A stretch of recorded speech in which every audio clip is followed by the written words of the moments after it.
સદગુરુ કબીર નવોદય યાત્રા અંતર્ગત સદપુરમાં નવનિર્મિત આશ્રમનું ભવ્ય ઉદ્ઘાટન કરાયું છે.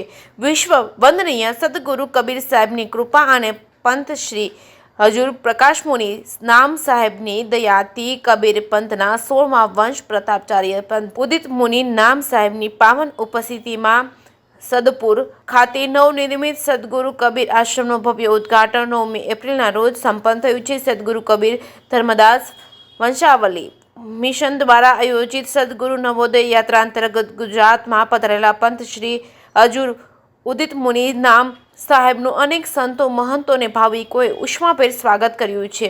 આ કાર્યક્રમની શરૂઆત નિશાન પૂજાથી થઈ હતી. ત્યારબાદ પંથ શ્રી હજુર ઉદિત મુનિ નામ સાહેબના શુભ હસ્તે નવા આશ્રમ અને મંદિરનું ઉદ્ઘાટન કરવામાં આવ્યું હતું. જે કે ગુજરાતી સાથે ભરત ઠાકર ડીસા.